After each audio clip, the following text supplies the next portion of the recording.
Hey, what's going on, world? You know who it is, Zeus Cruz from Olympian Multimedia, giving you another segment of From Point A to B.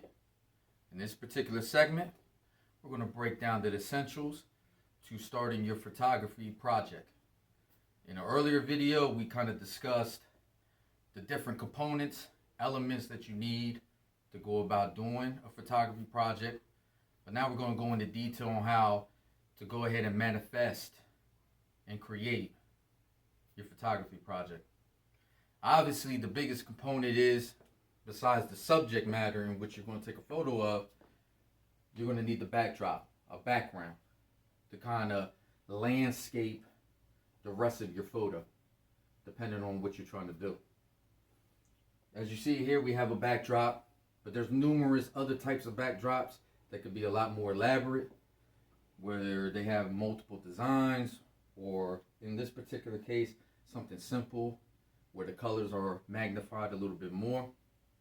Obviously, a very key component as well, and we touched it from an earlier video, is the lighting. You definitely need proper lighting, depending on if you're doing it in studio, but more so outdoors, dealing with the sunlight. It can definitely cause a major conflict in your photos. The density of it could be off tremendously. Obviously, it can make your photos blurry, and a lot of editing and so forth is going to be needed to try to clean it up. A lot of your photos that you do, you want to do a lot of your editing on the device that you're using, so that at first glance, when you take that shot, you get the shot that you are exactly looking for. The software that you use should complement your photo. You shouldn't be relying on it in order to fix whatever blemishes or discrepancies that you have with your photo. Let's go check this out. To elaborate a little bit further when it comes to doing different photography projects, if you notice here, nice device, or not device, but equipment that you can use is more still shot photography, where you're taking a certain object in mind with a simple backdrop, usually a solid color, and you take a picture of it and you put it in its proper frame, and you can make it a little bit more elaborate as far as actually mapping out a scene within the photo itself. This particular piece of equipment is called a shot box, which I definitely recommend for anybody who's trying to get into photography, especially if you're concentrating more on doing still shots. As you can see here, the lighting is tremendous. And come check this out over here. If you notice here, the beautiful thing about this is that you actually have holes on top that allows you to take overview shots as well, without changing the scope of your frame of your photo. It's amazing, and obviously you can control the density of your light, how bright or how low you want it to be. So this is definitely another option as far as mapping out exactly what you're trying to do with your photos.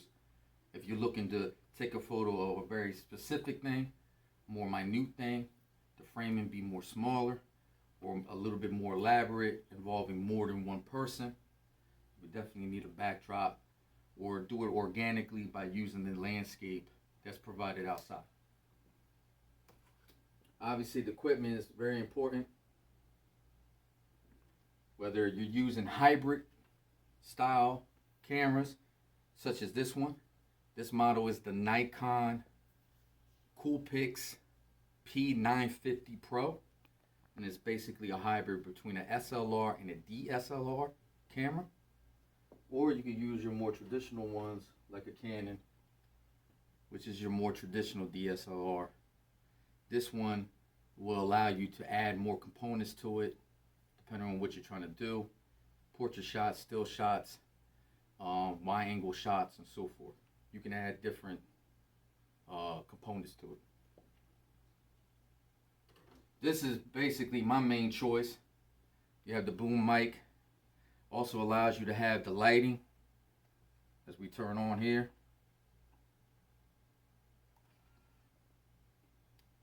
Let's take the cover off.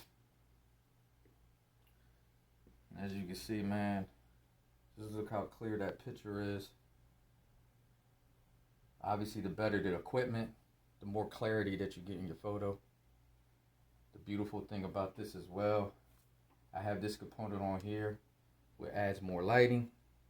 As you can see here, you can do multiple colors, cover the whole color prism, and it just adds that nice tint and temperature to your picture. And obviously you can, as you see back here on this module, you can control the density or how vibrant you want the color. If you notice here, important thing is about the menu, the ISO rate,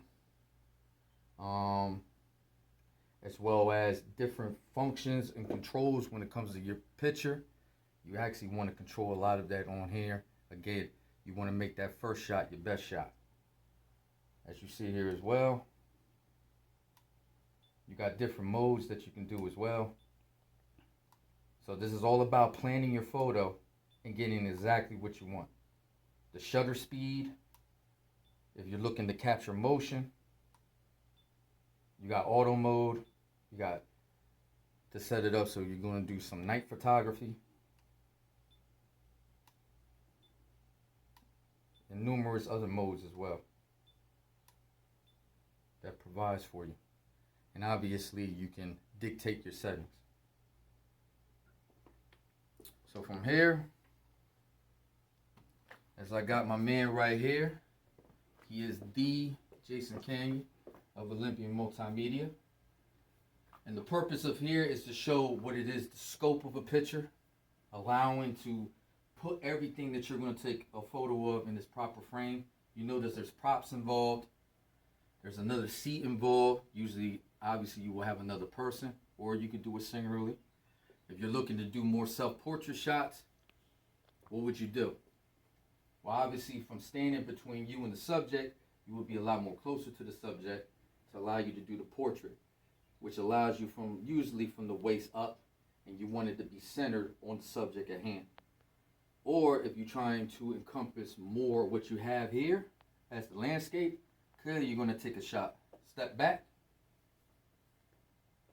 utilize the zoom mechanism, and allow you to compass and put everything in scope and in its proper frame, what you want specifically to coincide with the subject matter that you're taking a photo of.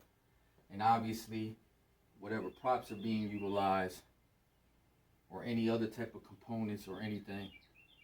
And this goes in studio and as well as outside if you're taking some type of nature shots or so forth. These are all things that you need to keep in mind before you take your shot. You definitely don't want to go into your shot and try to map out exactly what you're trying to do. Plan for it, and then what you have as an outline, utilize it, make application of it. So that's it. I appreciate y'all tuning in. Again, just a basic overview to helping you with your photography project. I'm Zeus Cruz of Olympian Multimedia. This is from point A to B.